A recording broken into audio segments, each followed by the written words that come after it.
All right. We're back to do the rest of our spring 2025 anime season wrap up. Yep.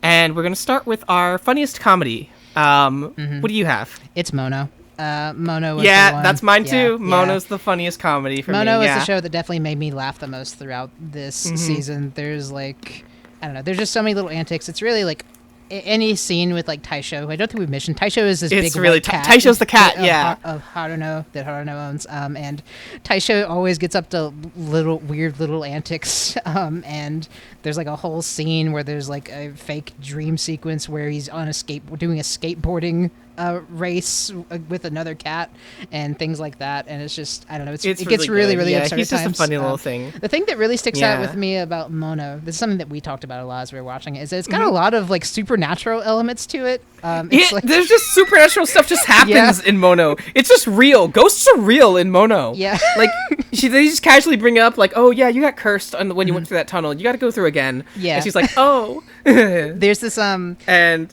there's one bit where they get they think they met a ghost and then it's a prank, but it's more surprising that it was a prank because I was just ready to accept there was a ghost. Yeah, exactly. There's this goth mangaka named Kurokuma, who she does like horror manga, and it turns out that like her manga is based on a lot of shit that's just real in the Mono universe. It's just like all these different little myths and legends that just actually happen. And it's just, but it's played off. All of it's played off in a very funny way, where it's like all these like weird little supernatural elements just exist, and it's so weird and absurd. And a lot of the other comedy just comes from it being like a very grounded show. A lot of the show is built around food for some reason. The author loves food. Afro. Yeah, they love food. It's like that in Yuru Camp too. And there's like the first episode, she gets a bowl of cup noodles and just chows down on it. It looks so good. It's cup noodles. Yeah. It's cup noodles. I don't like cup noodles. I mean, like, I'd like them fine, but they're not, like, good. She's chowing down on them, and it looks so delicious. Yeah, even though it's cup noodle. A lot of the humor in the show comes from food and various food antics. The show is technically supposed to be about photography. It is so much more about food.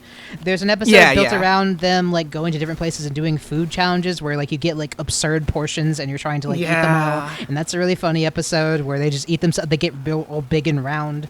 And that's really fun. And there's an episode where Haruno is desperate to get some curry, and every place she goes to try to get curry is closed or they're out of curry. And it's like a whole adventure where like she starts off in the afternoon and every place is closed, and she will travel like hours and hours because she is just so desperate to get curry, and it's the only thing driving her. And by the time it's like at midnight or whatever, she just settles for like, she's like the whole time I need to get this specialty curry, this limited edition curry that's only at this one restaurant, and all of them are sold out. And she eventually settles for like fucking gas station curry that's like close to her convenience home store. And that one's great. It's just got very like, simple like grounded scenarios like that just feel very real, and that's where a lot of the humor comes from. Yeah.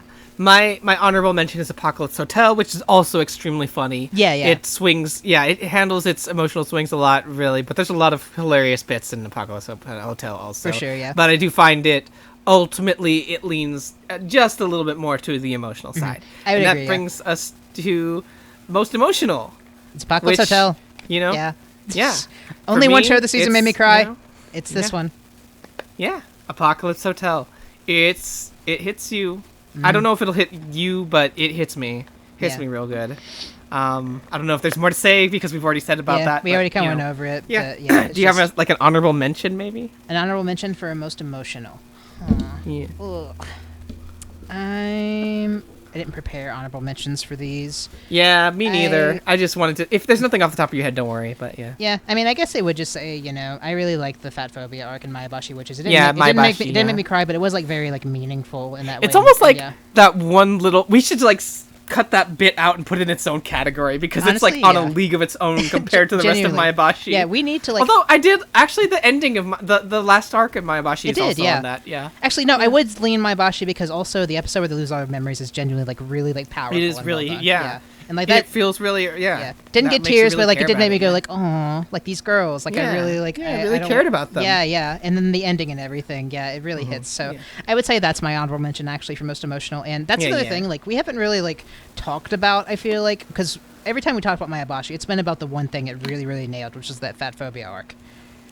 But Mayabashi is a wild show that just goes in. It's a roller coaster of quality. So many. It goes from like, it is ups and downs. It is kind of bog standard, and then it's kind of bad, and then it's really good, and then it's kind of bad again, and then it's okay, and it's all over the place. It is the most. Yeah. It's a weirdly consistently inconsistent show, and I never knew what to expect from it up till the very end. I was like, what's going on with this? And it's really compelling for that reason. Of all the shows, to try and follow where it's going. Yeah. And like I did not expect it to hit you with the really good fat phobia arc at the start, and then hit you with like a less interesting arc about Mai and her friend that didn't really. She's like, oh, her friend doesn't like her, and it's kind of sad, but okay. Of all the shows, not nearly as compelling. Of all the shows we watched this season, this is the one where I just had like the least like understanding of how I even feel about it overall. You know? Yeah, it's definitely. Like, it's such a show. Yeah, but I think it does deserve. I've heard it compared.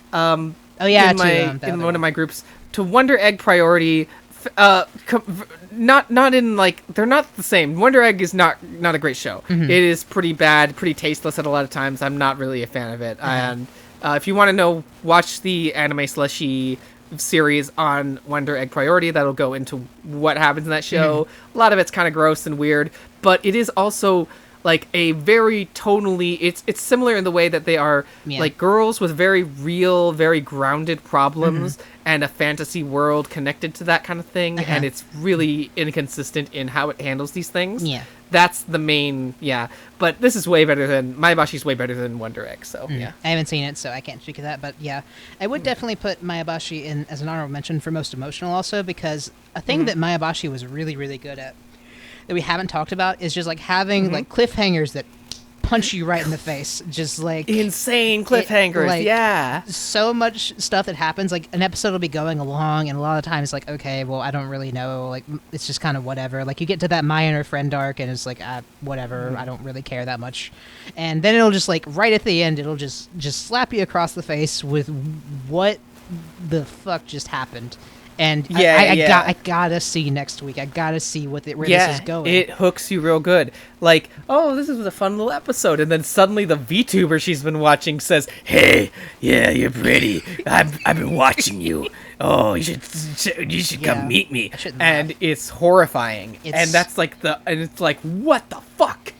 Yeah, it's like wild. It's really weird too, because they handle certain subjects so well, like the fat phobia, like we've talked about, and then you get to this cliffhanger where they're like, oh, this VTuber who she loves is grooming her right now, sending her like like slutty pictures of himself or whatever, and asking to meet her, and oh my god, and then they get into the next arc, and it's barely about that. They like barely touch on it. They don't even talk about it. It's so funny at the ending where they go into like a dream sequence where everyone gets what they want and everything's it's very cool, into the show. And the VTuber guy is arrested, and then she wakes up and is like, oh, that was just a dream.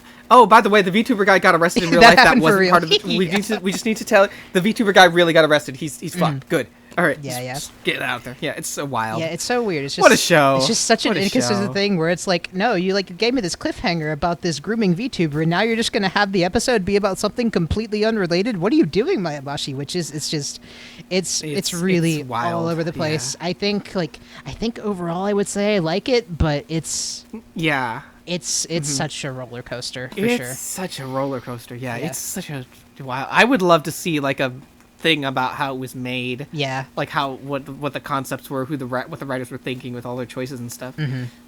Anyway, okay, let's move on to the next one. Yeah, next we have coolest action, and this is kind of a no-brainer. Yaiba.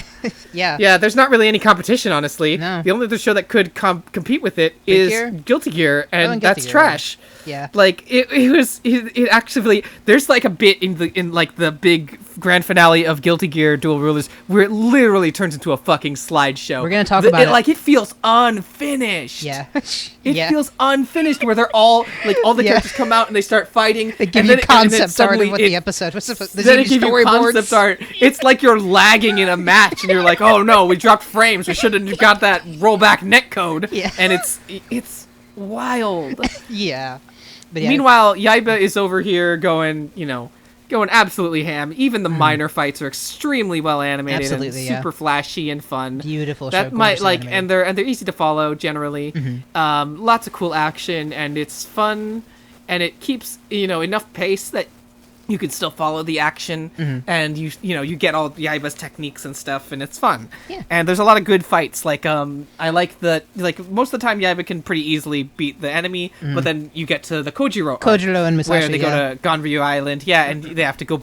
They have a cool little thing where they go back in time a bit, and Kojiro is kind of like the first stumbling block Yaiba hits, where he's like, oh shit, I can't beat this guy, and he has to train real hard to surpass him. And then you get to the castle arc where they all storm Onimaru's castle, and then you get the big final fight, and we haven't talked about how insane Onimaru is throughout this. Onimaru is great. I love Onimaru. So basically, at the start of Yaiba comes to Japan, and he's like from the wild and everything, and he's like, oh, what's this, a school? I want to fight people. And he goes to the school to fight. He's like, where's the strongest guy? I'm going to fight him. And Onimaru's there, and he tries to get the jump on Onimaru, and Onimaru's like, no, I'm too cool. And so Yaiba, tries to piss him off continually, and fucking trolls him so hard. He gets under this dude's skin so bad that Onimaru rushes out to fucking fight him to the death. And he's like, all right, fuck you, Yaiba. I'm gonna beat you to death. And they have a whole crazy fight through the city that ends with Yaiba biting his fucking bald dome and sinking his teeth into that cranium, getting all that good fleshy brain bits in his teeth. And and then he is so staggered by this loss that he becomes a demon into this cave and finds the cursed sword, the evil wind sword of the wind god, and becomes evil. He gets the Fujinken, and he grows evil demon horns and becomes Onimaru, the demon, and he immediately just starts going, I think I'll take over Japan today. He gets like a whole army of little demons. He runs around, takes over like what's the place in Japan that's like the White House or whatever? The Diet Building, right? The Diet Building, yeah, and he turns it into a big skull castle. It's amazing. He goes from 0 to 100 so fast. This little kid trolled him so hard that he became a demon and took over the Japanese government about it. Yaiba pissed him off so bad. It's wild. He was just a dude.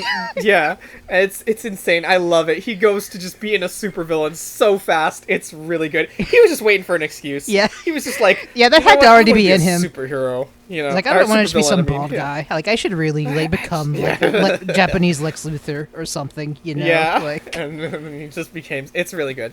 But yeah, Yaiba has easily the best action. I don't think there's any other show that even does other action. I guess the closest would be Apocalypse Hotel, because it does have a few action Apocalypse Hotel does have a couple of fight scenes that are honestly really good. But that's not really the focus. Yeah, it's not really the focus. They're good, but they're not really the focus. Yeah. Precure occasionally goes pretty hard, but. Yeah, Precure always goes hard at times. It saves up its Sakuga for those big moments. But yeah, I would say nothing is even in the same tier as Yaiba in this regard, for sure. Yeah. All right, so now we're going to hit... actually, I think I'm going to save... This one's a list, so I'm going to save it for later. We're going to go over the next few real quick. What is the list? The best couples list. Oh, yeah, the best couple list. Okay, yeah. I'm going to save that one for later, and then we'll go to best cast. Who do you have? Or what do you have? Yeah. Okay, I went back and forth on this one.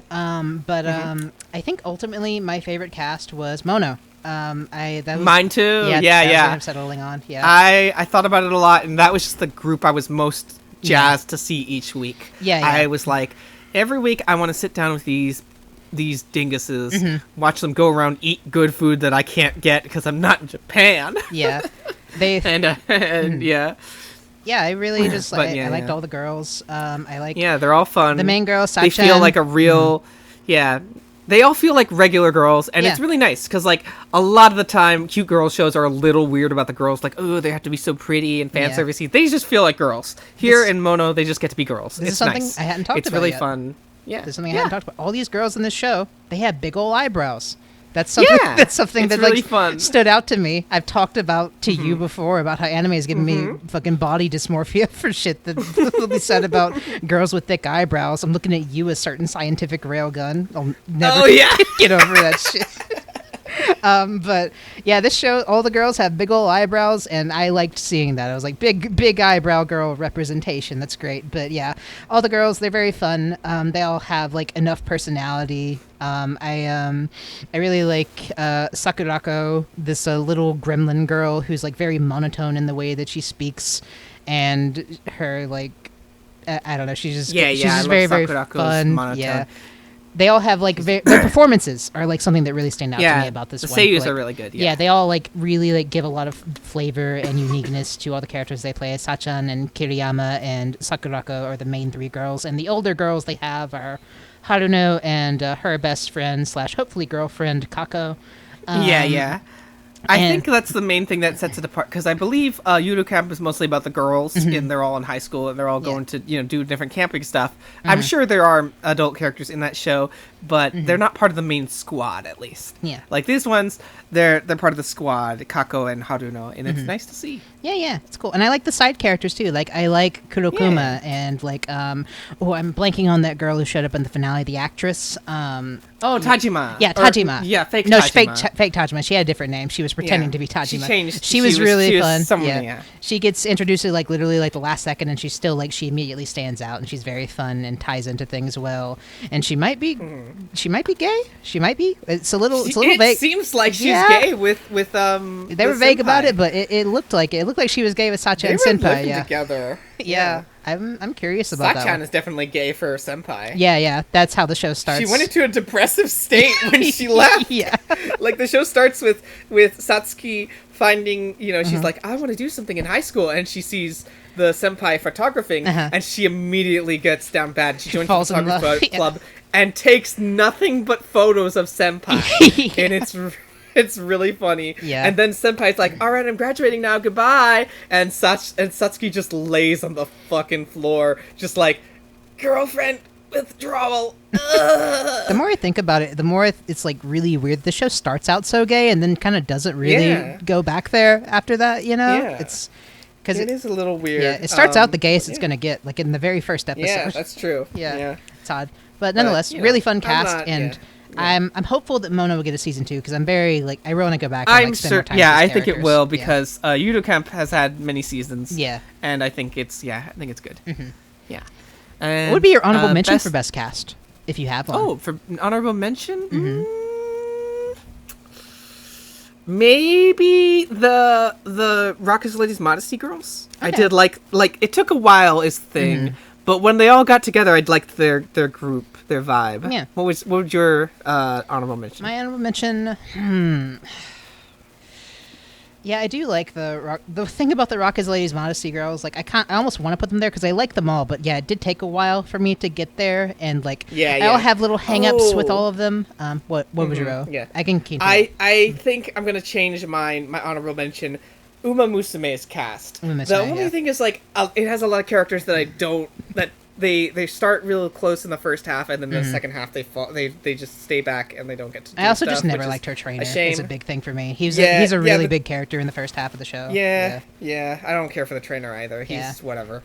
But I like the other girls you know what? I actually really like the other girls in Uma Musume who are like her rivals, other racers, her friends, her March is great. Haters, Tamomo's great, March is great. Tamomo's great.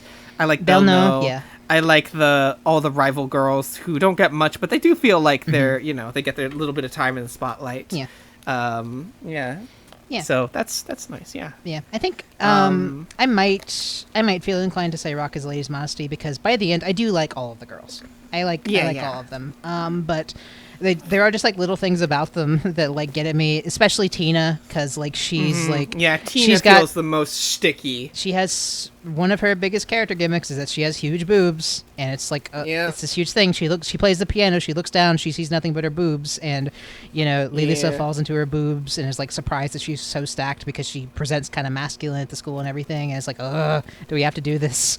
Like, why? It feels like a shtick. Like, it doesn't, like, everyone else feels like they've got like a real personality. Tina feels like she has boobs. I do also like Tina though, because the thing about it her feels is that like the boobs are just kind of a gag. Yeah. Because that's not her whole character. Like, I don't like that about her character, but her she has character other things is going like on. her. She's the only one in the band who's like not good at her instrument, right? Everyone else like has some skill. She's the one who starts out as a total noob, and then she has to be taught up. And there are other girls, Shiraya mainly, who's just like kick her the fuck out. She's not going to be any good at this. But Lilisa really like sticks by her and is like, no, it's important. She has a passion for this. She wants to learn, so like we should like give her the chance. And eventually she's able to like keep up with them, and I really like that arc. I like that for her. Yeah, it's really good, and I like their squad. And that's like generally it's a shame that they don't get to have more of them being a squad in the show. I hope this gets another season. They take too long to introduce the other characters is the main thing. Because like the entire first half of the show, it's kind of like treading water a little bit. It's just Lilisa and Otoha. It wouldn't be such bad pacing if I knew there was going to be a season 2, but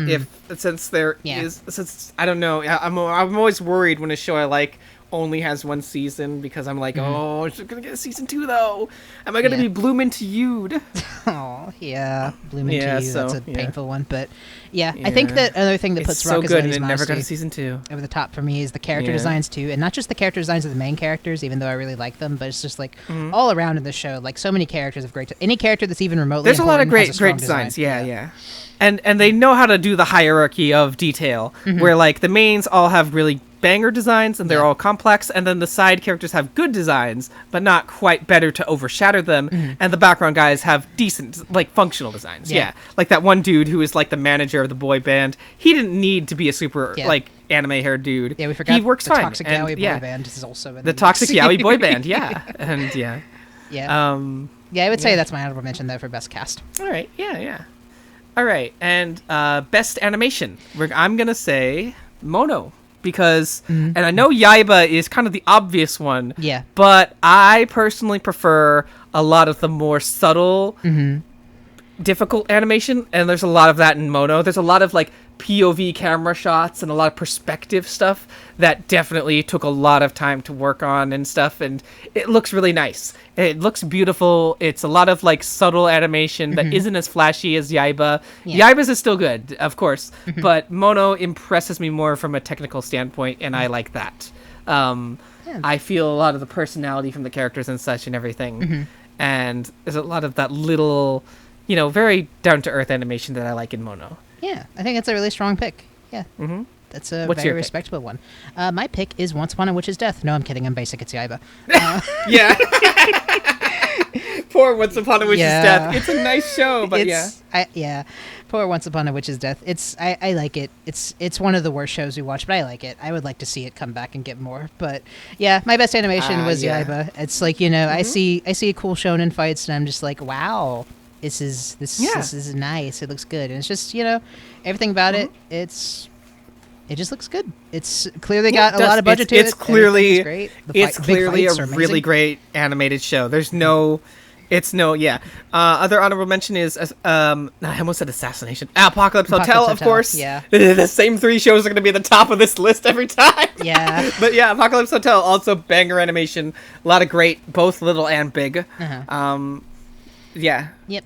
So what are we moving so on to now? We're moving on to the worsts. I've only got 2, but we're gonna just do worst moments. Worst moment. Or worst, whatever your worst moment is. Worst moment. And you go for first me, for this one.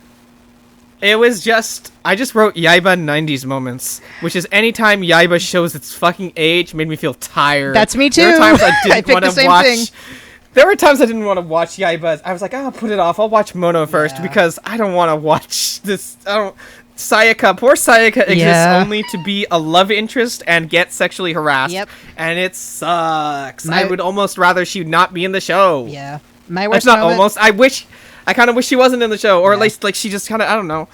It's so good. It's so tiring. I was sick of this when it was new or not new, but like, I was sick of this a long time ago, and Mm-hmm. now we're bringing it back because that was in the original and stuff, and it really shows its age there. Yeah. And it's not fun. My worst tiring. moment was literally just listed as every moment Sayaka gets sexually harassed. That's Yep. what yeah, I wrote. yeah. And yeah, it really is the Yep. thing, because the thing is, like, Yaiba would be like one of my favorite shows this season if it wasn't for all of these moments.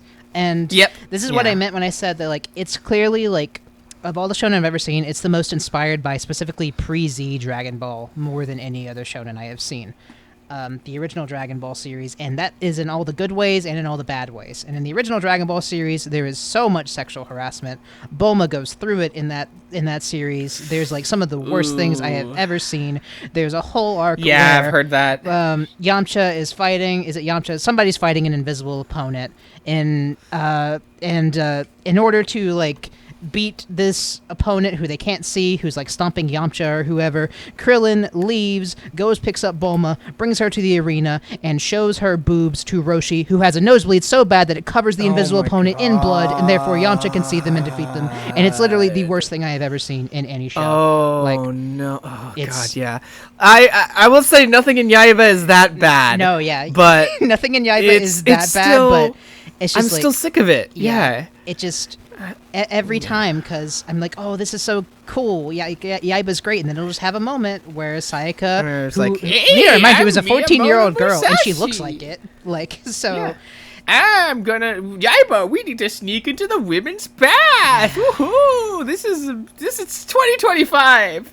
It's 2025. Yeah, I know it was the 90s when this came out, but, like, you gave them smartphones. Could you also take away the sexual harassment? Like, why does that need to be here? And the answer is because if it wasn't here, Sayaka wouldn't be in the show. That's the sad Yes, truth. Like, Sayaka doesn't get anything else. that's what she's here They for. did add another woman as of this episode, Yamato Nadeshiko. Yeah, Nagashiko. But she also... That was a weird one where she shows up, she looks like a grown-ass woman, but she's actually like Yaiba's age? Or like I a literally little can't older, tell. maybe? I don't know. Like... I didn't know what the bit was. Like, we were sitting there making Palm Siberia jokes the whole time because she looks like a Yeah. grown-ass woman. She's pining after Yaiba, but then they do a flashback where Yaiba and her appear to be the same age, and I don't know what's going on. It's weird. I don't know what the fuck, but yeah, no, I don't know. Yaiba is really weird Yaiba about women. is- It would be better if yeah, it had no it's- women in it, because I there's no would idea how to prefer handle no women. women, frankly. Yeah. Yeah. I think honestly, if your show, like, if you don't know what to do with the women and you just do like the same bits again, don't. You don't have to. I'm fine with it.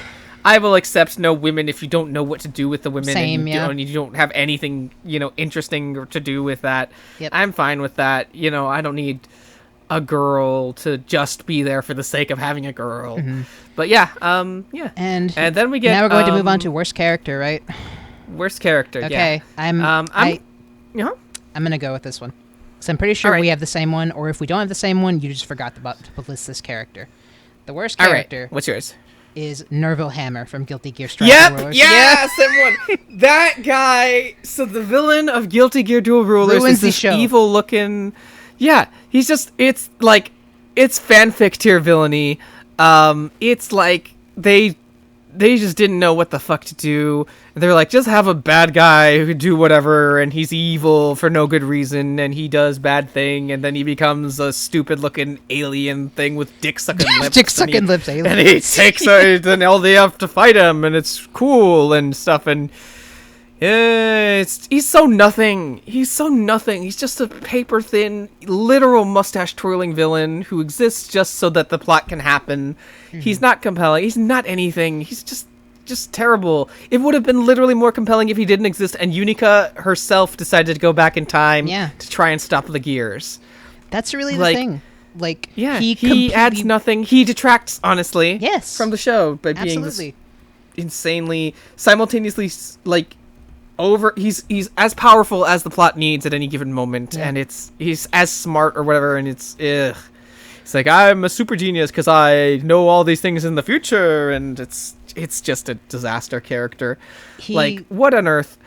He takes away so much from Unica is the thing. Like, Unica Yeah. is the Unica villain for is- like 3 episodes, and then Nerville Yeah. swoops in, just takes the reins from her, and it's all about like fighting him from that point on. And Unica just like, it's literally like, this is a trope that I really hate, where like you have a character who comes in and is the villain, but you decide that this character is too likable to remain the villain. So what do? You turn them babyface by having a character who sucks, who's actually the villain, basically, who's like the actual big bad. That's what they did here with Nerval. Nerval is just like completely dull. He has just a bad design, and even worse, like monster form design. And he goes from bad to worse. I lost my shit when he showed up in that evil alien form. With the dick sucking lip alien. His motivations like, are oh my god. And the story just becomes entirely about him. It's just all about him. It takes focus off of the other Guilty Gear characters, not just Unica, not just the new character, all of them. It's the Nerval show, and it's just, it completely like derails the entire show. Yeah. It's absolutely just an awful villain, awful like writing, and it's not fun except for how bad it is to laugh at. And I would have preferred if Unica was just the villain. Like, that would have been so much better. Or so, I don't know. Like, I thought he's so bad. I thought he was going to be a starter villain. I thought he was going to get killed off by someone else behind the scenes who's running things, and they were going to be the actual bad guy. Like, it's not a terrible inherently... it's not inherently... Because he's like the evil dad of Unica. Yeah. But there was, like, no relationship there. No. Other than, oh, Unica, you're gonna help me, and this is cool. But the thing that makes evil dad compelling is usually that there's a relationship there. Yeah, you don't see them. That, interact at all. He's just evil dad. Like, if you... Like, Unica... I defy you to care about Unica's feeling sad about her evil dad who sucked. I cannot. I don't think that was even her real dad. He wasn't the real father. Like no way. No, but like he adoptive. Yeah. Her parents are Sin and Dizzy. Yeah. But like not Sin and Dizzy. Kai. Oh no! No! Kai and Dizzy. Hold on. I had to save you right there. I had to save you. Thank you, baby. Hold on. I'm sorry. I gotta get out of here. Sin is her brother. I don't remember. I don't know names. It's okay. She actually does get names mixed up all the time. The citrus alarm was going off. Yeah. I had to tag in right there and save you. Oh, thank you. All right, okay. Barely dodged that one. Okay. Yeah. Anyways, I'm trying to think of a character with a good villain with a evil dad. Like, the only one that's come to mind is, like, Fate Testarossa from Nanoha, where she's working for her evil mom, but the evil mom relationship there is, like, that's core to her character. Well, is that her this isn't an anime, is, but I would think about, what's Rapunzel's mom name in Tangle? I'm blanking. Oh, Mother Gothel, yeah. Yeah, that's another one. There's, like, there's plenty of, like, evil mom, evil dad things done well, but this is just, literally, they're just using evil dad as, like, an easy thing to insert in the story. They aren't actually doing anything with it. Yeah. It's just a very cheap way to make Unica not have to be the villain, and a very cheap way to make the story way less interesting than it could have been. So, worst character this season, easily. Worst character, All right, and lastly, we're going to do our best overall show for this season. Are we doing best overall show or best couples first? You're right, yeah. Okay, so best couples, I'll pop that in. So we're going to do our top 5 best couples. Yeah. So, all right. For me, number 5... Azu and Yuina from Maebashi Witches. We're also saying these don't have to be official. These aren't necessarily. They're just our ships. They're ships. Yes. There's not really any official couples I can think of in this season that I really like, other than Meroron and Puruyun, which are kinda canon. Like, it's pretty... I wouldn't say they're a couple. I would say Meroron is canonly into Meroron is canonly in love with Puruyun, but I wouldn't say they're a couple. But Puruyun is too stupid to understand the concept of love. Is the ship I like best in Maebashi Witches. Yuina is the stock, bubbly, happy, endlessly optimistic high school girl whose only trait is that she is optimistic and she will, make everyone happy no matter what she has to do. And Azu is the mean girl who has a lot of issues about being, fat secretly and, all that stuff. And they play, like, Yuina on her own is like a cracker. She's there. She is exactly what you see. She's what you get. She's like a little cracker. You eat it. Tasty. But when she gets with Azu, she put some cheese on that cracker. Yeah. Her bland traits actually, her traits of being like the optimistic, always happy girl actually start to contrast with Azu, and you start to see that Yuina does have a personality, and that she clashes with her, and that makes them both more interesting. Yeah. Yuina and Azu, I think, make each other way better characters, and they are, they're solid. And as they warm up to each other, I think they are a cute couple. Yeah. That's my pitch. What's your number 5? My number 5 is actually Minamo and Nachi from Princession. Ooh, yeah. Nice. Yeah, that was an honorable mention for me. Yeah. I like them. I've actually realized that, like, because we haven't talked about Princession too much. Princession is a series that's like, it's very like, it's one of the most standard magical girl series I've ever seen. It doesn't really like have a lot going on. It's pretty generic so far. And Nachi is the best friend of the main character, Minamo, and I really like their relationship. I think it's cute. And I've realized they're very supportive of each other. The moment for me is going to be like if they let Nachi actually be more directly involved in the story, because she's kind of disappeared a little bit at this point. She's coming back sometimes, but like she's not really as present as she used to be. And I just think I like their relationship. I like a wholesome, best friends kind of like relationship deal. Like they have like good chemistry. They feel like strong, and like there are like moments throughout where like Nachi like meets the other magical girls, and it feels like a very introducing your girlfriend to your friends kind of scene to me. It does. Like there's a really good scene where Nachi tells Minamo like, you're always supporting other people, but I want to see you, do something for yourself. And it's really heartwarming. Yeah, I would love to see Nachi become like one of the princessions. Is like a big thing that I would love to see happen. She's actually got some like at first glance her design isn't anything special, but she has like a outfit she wears for like the concerts and stuff, and it looks really good. Yeah, she's got actually like black as kind of her theme color, and I think it would be cool. Yeah, if she were like a side princession or something. Yeah, but yeah, either way, I think the ship is cute. I dig it, and that's my number 5. What's your number 4? All right. My number 4 is Unica and Bridget from Guilty Gear. Of course, so this one is, it had to be here. It's slow because there really isn't much, but I really like it. It's a good one. It's the most compelling thing in this entire trash fire show. Ooh, excuse me. And I like the idea that Unica and Bridget, like Bridget is very important to Unica's arc in that show and becoming not evil, and they're just cute together, and I like how it gets, it makes Bridget get some good scenes for her, and I appreciate it. And it's just a cute couple.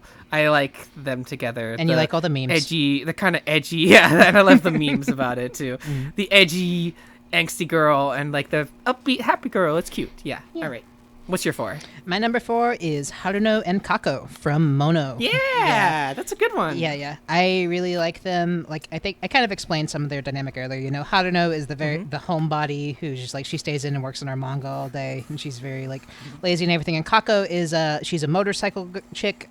She like likes to go out and just travel far distances on her motorcycle, and she's very like outgoing and extroverted, and I just like their dynamic. I think it's cute. Like Kako tries to get Haruno like out of her shell more, like get her out of the house and actually go do things, and it's it's nice, and I like both of them. They got like history with each other. They know each other well. It's cute. Yeah, it's just another cute thing where like they're friends, and it feels they just have strong chemistry where it's like at first when they're introduced, you're like, are they girlfriends? Like, is this like already a thing? And I'm pretty sure it's not, but like it does, like it makes you wonder at times where it's like I would definitely like it if it was a thing. And I think it's cute that they have like multiple adults in like the main party in a show that's usually like reserved for like teenagers, like we've talked about before. So I like them. I like having older characters there. And Kako is also funny because she shows some of the perils of being a motorcycle girl in very interesting ways that I've never seen before. They're like, oh, actually, it would be kind of tough to. There's a lot of stuff.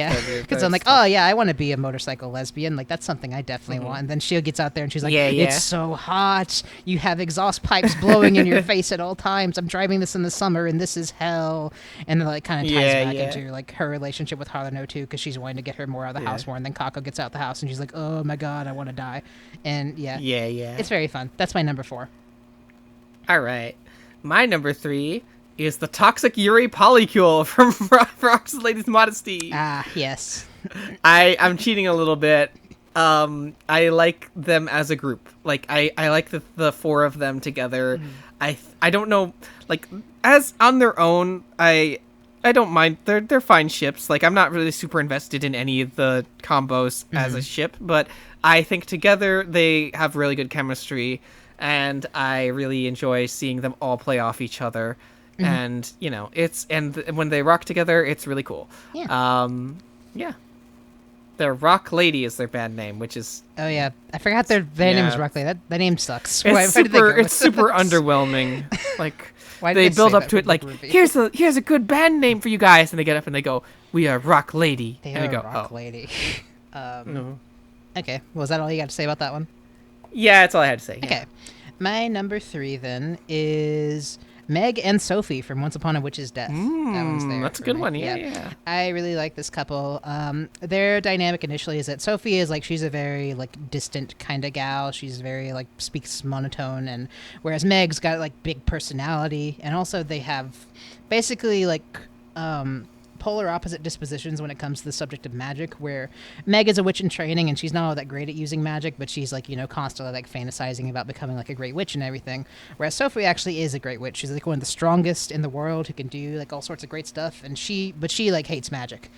She really, really hates her job, and she feels like magic is just like an inherently she lost bad everything because she has magic power. Yeah, exactly. And so they're complete opposites in that regard, but like it's just the way that their like relationship evolves is very cute, because Sophie ends up like really, really caring for Meg, and just like it's like the few moments where you see her like kind of like break out of her very stoic shell is like when she's like getting closer to Meg, or when Meg's in danger or something, or like she like gets really offended whenever like Meg doesn't like make her like the focus of her attention or whatever, things like that. And she also calls her Zberry. It's very cute. Oh yeah, she calls her Zberry. She has that nickname for her. That's true. She like misheard her last name or something, and she just never stopped doing it. It's pretty good. Yeah, it's cute. And I like their dynamic. I like that's a good one. They're very like different, and it's just fun. They're cute. I like it. Yeah. What is your number 2? That one felt like the most legitimately like there's kind of romantic vibes. Yeah, totally. I actually felt like, oh, is this on purpose? Yeah, there was definitely something there. Number 2 is Meron and Purirun from You and Idol. And we already talked a good deal about this couple, but I really like it, and it's very cute. It's kind of almost a toxic Yuri triangle now, because Uta is into Kyorzukyun, who is Purirun, and Purirun, Purirun and Uta are besties, and Meron is jealous, and she loves Purirun, and it's a whole, like, surprisingly kind of, like, messy, because Precure generally doesn't do this kind of, drama between the friend group like this. Generally, Precure is pretty like happy friendship, everyone's working out stuff, and if there's any drama, it usually only lasts about an episode.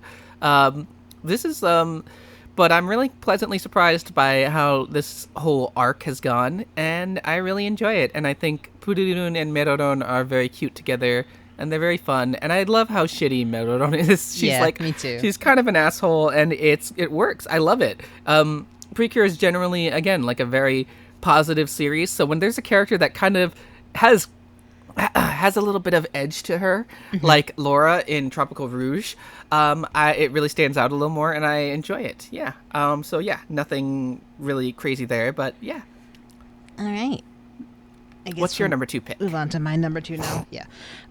Both of my top 2 are ones that you kind of talked about, but I have, this one's technically different from one of yours. My number 2 is actually Lilisa and Otoha from Rock is Lady's Modesty. Nice. That is technically different. Yeah, it's technically different. You had the whole polycule listed on there. I had the whole polycule, I cheated. The reason I put them here is actually because I didn't like this ship early on. But it did like grow on me as like I kind of came to like understand it a bit more later in the series, because Lilisa and Otoha's relationship as it starts, it kind of just seems to be that they're basically like really, really mean to each other, and just because whenever like Otoha has like this really like nice seeming personality, but then they get in there, they start playing rock, and then after the fact she just starts like yelling at Lilisa about how much she sucks, and Lilisa yells back at Otoha about how much she sucks, and they use very much more vulgar language than that. But as the series goes, you kind of see that like they do this to each other because it's kind of like it's weirdly a very it's a consensual act between them. Like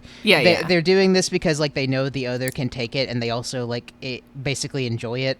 It's like because you see like the way they treat the bandmates who have different personalities differently in this regard. Like Tina comes in and she's like she's the newbie. She's not going to be able to like take that sort of like big like rage session that they go into after their like usual rocking out as well. So they don't do that with her. They don't like they they aren't like mean to her like they are to each other. And Yeah, I just like I like that I got to censor that as it went, because early on I was like, man, these girls are just fucking bitches to each other, and I don't like. It seems it could be that like it could have been very abusive, but it really comes off more as part of their weird BDSM music thing. Yeah, that's where the thing. They just like because early on it ironically, like, the BDSM thing is kind of a joke, but it's also kind of not. It does kind of follow like what a healthy BDSM whatever kind of thing, where they're taking turns razzing each other and stuff like that, just without with music instead of doing sex or whatever. It's not like a 50 Shades of Grey situation where they're like actually being abusive. Yeah. But early on, there's definitely the point where like you don't really get it, and it's like this could be abusive. It feels abusive, but you kind of figure out as the series goes that this is like very much a consensual thing between them, and it's just like this is the dynamic. And you kind of like go like, oh, okay, now they're gonna explode after their concert. Yeah.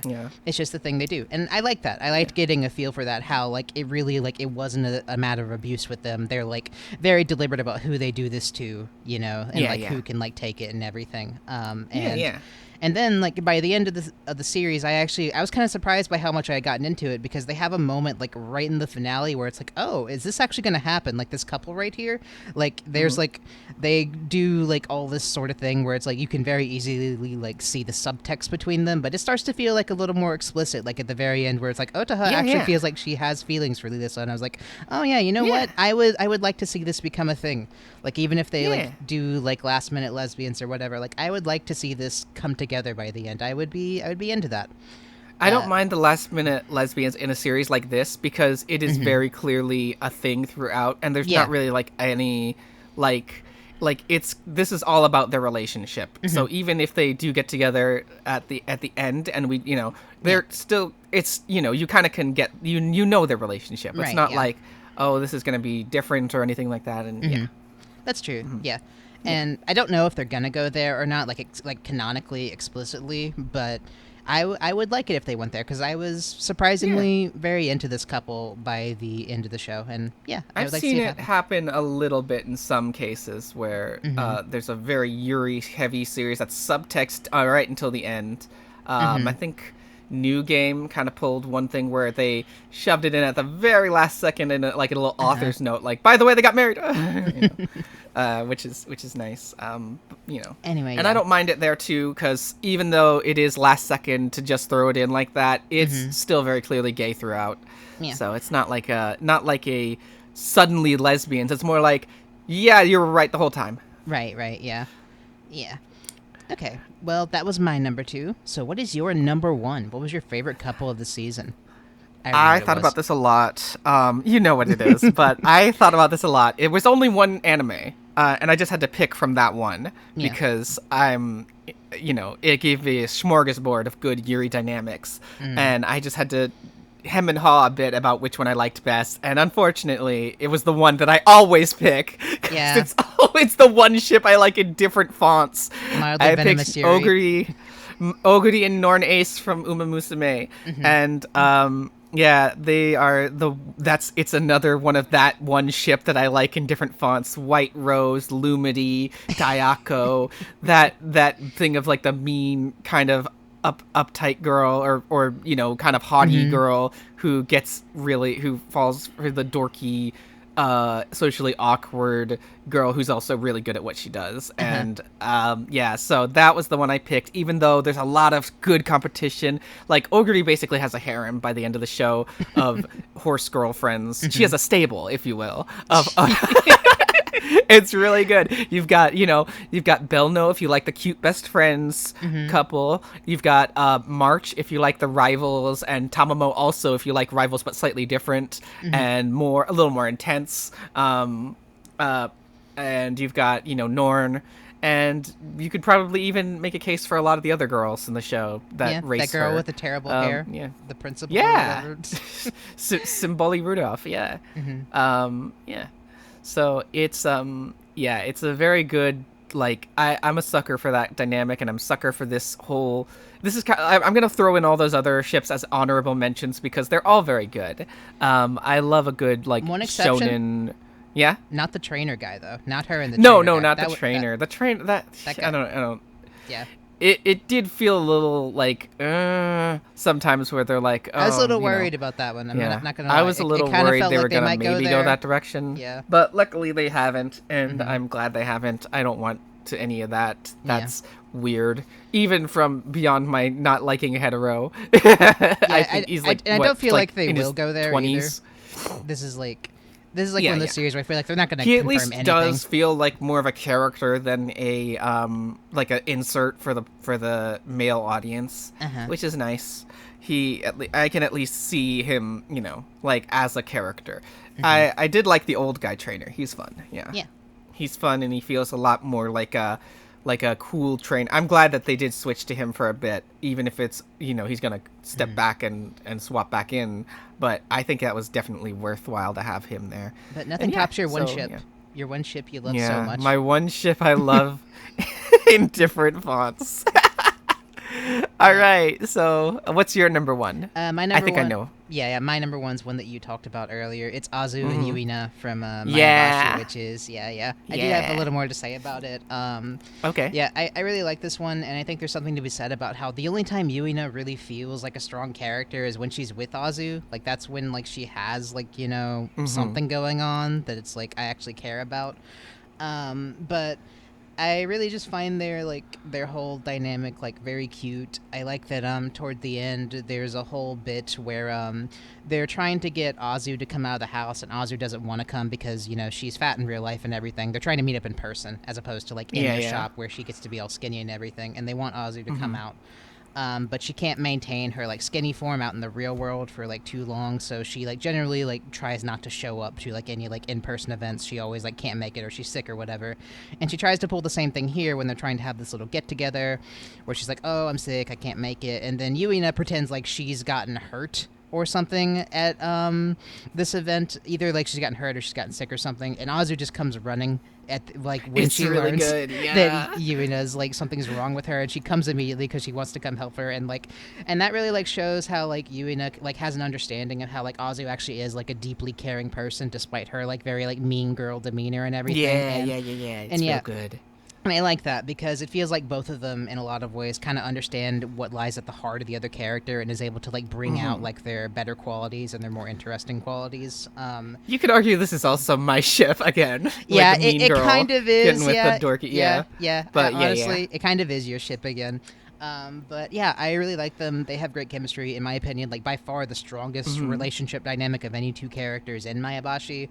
And I just like it because when Azu does show up as like fat like for the first time and Yuina like sees that, like she doesn't really react to it in any kind of way. She's just like, she kind of just sees her the same as she always did. I do wish she had had some kind of bit where she's like, actually you look better that way or something like that. But that there's sort of like that vibe going throughout it that I like, where like Yuina just like treats her the same. It's the same old Azu and everything, and I think they're very, very cute, and it's also just really nice how like most of how like Azu's like true nature comes out, where it's like she's actually this really caring person who like cares deeply for her friends, and this group that she has is like this really special thing in her life.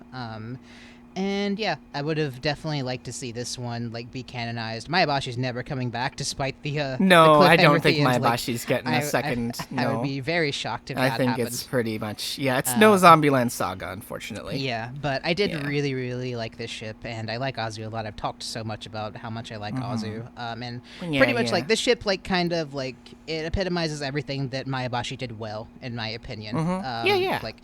Because that show's a roller coaster, it's a wild ride, it has so many ups and downs, but everything surrounding like Azu and her relationship with Yuina, like that's pretty much all of like my favorite stuff about the show. Definitely. I think that as far as the ships we've discussed goes, they definitely bring out the best in each other's characters the most. Yeah. Like I definitely care way more about Azu and Yuina as a duo than I do about them separately. I care. I don't care about Yuina separately. She's cardboard. But and like the rest of my ships generally, like I love Oguri and Norn, but they don't really draw out much from each other. I think Oguri draws more from Norn, but unfortunately that's not explored much. Unicut and Bridget, they're just really cute together, and they have a little scene, but it's not much. It's really just Azu Yuina, the Toxic Yurei Polycule, and Merodon and Puridun that really have a strong effect on the show. I agree with that, Yeah, so those are... That's my favorite ship from the season. Yep. That's a pretty good one. And now moving on to our final award. Yeah. Did we already go over best cast, or... We did. It was known for both of us, I'm pretty sure. Yeah. I'm sorry, it's been a couple days, people. We're repeating ourselves. But yeah. We only have one thing left. We're also going to discuss next season, though. After this, we're going to go into the shows we're going to be watching in the summer 2025 season. But first, we have our best overall show award to give. And unfortunately, I know we have the same one here. But yeah, it's a no-brainer. Like, this season was great, but there was clearly one winner for me. The only show that made me cry, it's Apocalypse Hotel. Yep, it's Apocalypse Hotel for both of us. It is. Yeah. It's I don't know. Yeah, I don't know if we need to really something that talk I did too much about it, but okay. It's just every episode in Apocalypse Hotel, and the reason why it's by far the best to me is just every single episode felt wildly different while still fitting in with what it was, but it was just so many creative different ideas for episodes throughout it. From Word Go, it's such a refreshing premise, and they do so much with it, and every episode you're just okay, what's gonna happen this time, and they have another really killer premise idea for an episode, and they just they're not afraid to get really out there with stuff. There's one episode that's basically a silent episode, that one episode of BoJack Horseman where Yachio's on her day off and she's literally just out there exploring the world, trying to find a spare part for herself that she's missing, and it's really beautiful. And yeah, it's just not afraid to do stuff like that. That's just where no episode feels the same as any other episode in Apocalypse Hotel. All of them stand out in their own way, and I feel they really just maximize the potential of this premise in a way that no other show this season accomplishes nearly as much as it does. Yeah. I think that's the reason it's my top one. It is just bursting with creativity. Everything else that came out this year has been good and really great. Apocalypse Hotel is the only thing that's blown me away with, what it's doing and what the direction it's taken. It feels wholly original, and not wholly. It actually does draw on a lot of really good stuff. There's a lot of there's a little bit of Nier Automata. There's a little bit of that Yokohama. I forget what it's called, but that one. But it does feel like its own thing. That's heavily inspired by that, and that's our best overall. Yep, Apocalypse Hotel. Best show of the spring 2025 anime season, in our opinion. Yeah. Okay, so I think that's all we have left to do is run down the next season real quick. Yep. We have, we're watching basically, I think, exactly as many shows as we tried out this season. Yeah, because we stuck it through with 10 shows. We talked about 4 shows that we started and then dropped, and we have a list of 14 shows here that we're going to be checking out in next season. Yeah. First, we got City the Animation, which is from the creator of Nichijou, and I kind of know not really much about it other than it's about a city, a bunch of characters in a city running around, and it looks like more Nichijou style, and I'm very excited for that. The animation looks gorgeous. I think it's by Tioani, so yeah, it looks gorgeous, and I think it's going to be really funny. Then we got Panty and Stocking Season 2, 10 years later. They left us on that insane 15 years, cliffhanger. not just 10 years. 15? 15 years. Oh 15. My goodness, 15 and speaking years. Of 15 was when I watched Panty and Stocking. Oh my god. I am... oh my god. And I'm almost 30. Yeah, this was... It's a weird one to think about them. They're finally coming back and doing this season, because it's a show that I was into when I was a kid, right? But yeah. I do not know how I would feel about it now. I've never gone back and watched it like I did when I was 15 years old.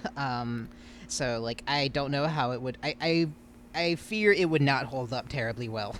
For me, It's so crass and it's the most trigger anime. Or Gainax, or I think it was Gainax, and then Gainax crashed. Yeah, it was Gainax, but it's still Gainax. I think it's still Gainax this time. But it's still, I don't actually know who of the it is the staff most, is still there, but and I appreciate it for that, even if sometimes it is insane to watch and makes my brain feel like it's melting. I'm very curious to see like where they go with this one because I could easily see it being like a flaming disaster. But Yeah. I'm interested. I feel like I don't know. I vaguely remember the original show like having like a lot of like racism and stuff in it, and I'm just like, Yeah. is like, what are they gonna do this time? Is it gonna be like different? Yep. Are they gonna try to like do just the same exact thing, reheat those nachos, and people are gonna kind of realize, oh, this does not hold up at all, or like what's gonna happen? I don't know, but It's the one I'm most interested in seeing. Yeah. yeah, I'm very curious to watch. I think this is the only show on this list that's a season 2 of something. Even though it's a very distant season 2, 15 years after the original show. So I'm very curious about it. We'll definitely be watching it. I imagine of the shows on this list, this is one where like even if the show is bad, we're probably gonna stick with it and just like see where it goes because it's panty and stocking and it's gonna be like a wild time for sure. So yeah.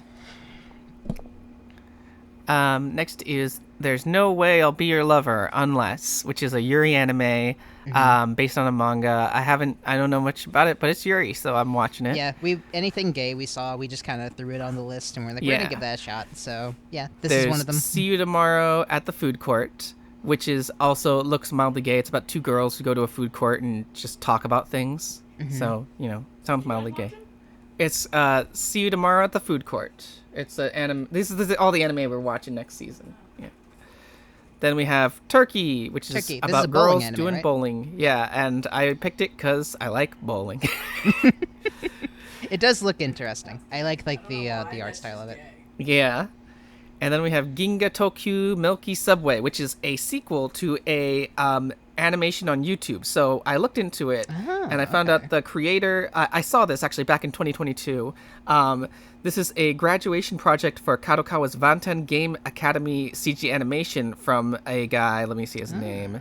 Yohei Kameyama. So he made it like as a one-off, I think, of these two. It looks really nice. It's a gorgeous, professional-looking animation with and it's with these two characters going through a space and everything. And now it's gotten like a full anime because I believe it got really popular, and the whole anime is going to be like this sci-fi alien fun thing. It looks gorgeous. I love the way it looks. It's incredible. What is it about? It's about so in the pilot they're doing like a drive on in their space car, and they're driving recklessly and they get pulled over. So the sequel is now they're doing community service after they got ticketed for speeding, and now they have to clean out the Milky Subway, a train line that runs between planets. But then it's gonna go wild and wacky from there. So yeah, it looks pretty neat. I'm very interested in that one too. Then we got Silent Witch, which is about a witch apprentice or someone like that. I think, and she's like really shy, so she learned to cast spells without talking. Yeah. Just so that she didn't have to talk around people. It's a cute one. We just when we were picking out shows, we basically just looked through everything that's airing the summer season. We would read the premise, and like if it stood out to us in some way, then we would put it on the list. And there are like a few things that like kind of just immediately get in our radar. Anything gay, we'll get on there. I'm also a sucker for anything with witches, so witch stuff tends to go on there. But this one does sound cute. I like the idea of the very shy witch who just learned to cast spells very quietly. Another thing that gets me is anything with cats. So the next show on this list is Night of the Living Cat. Yep. This one's about a mysterious virus that turns humans who touch cats into felines, causing a neandemic, a worldwide catastrophe of people transforming into cats. I don't know if it's going to be horror or comedy. I'm not sure. It looks interesting. The cats are all drawn like cats. I like it. It looks interesting, and it looks. I like. Yeah. I do love a cat. Yeah, I love things about cats, so we're gonna give this one a shot and see how it is. Yeah. And then we got Bad Girl, which also sounds pretty gay. It's about a girl trying to be a delinquent so that she can get the attention of the delinquent disciplinary girl. Yeah. So, it's not listed as a gay thing, but that's pretty gay, and I have it on good authority from my source in the Yuri mines that this is pretty gay. Okay, so, good. Yeah. Yeah, this is another one we just came across. We read the premise. We're like, this sounds really gay. We should put it on the list. Yep. So I'm glad to hear that holds up. Yeah. Then we got Hotel Inhumans, which is about a hotel that serves assassins. Yep. Hotel Inhumans. we're watching another hotel. The last hotel show we watched was the best show of the season. So yeah, who knows? maybe hotels are the new meta for maybe. anime. Yeah. Yeah, this one sounds cool though. It's like they all host assassins and they just like attend to assassins and do whatever they ask of them. So yeah, we'll see how it is. So that sounds good. Yeah, and next, this one might be a dud, but Cute High Earth Defense Club Haikara. It's based on a series that's like magical boys. What? Yeah. I heard the original. I thought it looked interesting, so I put it on here. But the original is kind of like, whoa, boys doing magical girl. That's funny. And I'll give it a shot, but I don't expect to like it that much. Yeah, this is probably the most likely one to be taken off here. Like, and as soon as like we saw it on there, and I was like, this could either be like a disaster or it could be really good depending on how it's played. And if it's unfortunately there's if it's there's like not a lot of comedic. like magical boy that plays it straight versus just whoa boy. Yeah, look, boys in dresses. Isn't that the that's not girly. Yeah, if it's too much like that, then I can't imagine we'll stick with this one for long. Yeah, so no. We'll see. And then we have With You in the Rain, which is, that one's about a woman who finds a little tanuki creature that is really, like, intelligent and can talk. I don't know if it can talk, but it gives her an umbrella and stuff and has a little sign and it says, like, take me with you. And they go, I guess it's like a little slice of life thing with a mild supernatural element. It looks cute. Anything about pets, that'll get me. Yeah. I just want to check it out. It looks cute. And then we have our token straight show. Yeah, Busu ni Hanataba wo, which is about this kind of frumpy, not really like super pretty girl. She is very cute. They draw her very cute, and she's kind of chubby and stuff. Yeah. And she gets with the hot guy in class, I guess, and that's like a little fluffy romance. Yeah. It looks kind of cute, so even though it's straight, we were like, sure, we'll give it a shot. Yeah. I thought I read the premise and I liked it. I like things like this. I like the art style. Yeah. Looks very classic shoujo. I thought it was a cute premise. The girl who isn't conventionally attractive, she gets with the really hot guy and everything, and the show is just about saying there's more to looks. There's more than just. It's not all about looks. So yeah, I like it. It looks cute, and I hope it's fun. And finally, the last one we have, is The Summer Hikaru Died, which is a yaoi supernatural yaoi horror thing where these two guys are close. Then I think what happens is Hikaru dies, but he gets replaced with a strange, or something happens to Hikaru, and there's a new Hikaru that is like him, but he's not. It's some not kind of him. Spirit. And so something like that. The main guy is struggling with how this is this guy that he was really in love with or whatever, but this is not him also, but he's still tending to him, and he's an evil spirit or something like that. And it seems interesting. It seems like some good toxic yaoi. So those are the 14 shows we're going to be checking out next season, and we'll be reporting back on them whenever the summer 2025 season wraps up, and we'll do this again because this was fun. I enjoyed. Yeah, this was really fun. I love stuff. Checking out these shows every week, and I'm excited to do it again. Yeah, I hope we get a good batch, and so that's all for this time on this thing. That's it. Bye. Have an anime. Have an anime.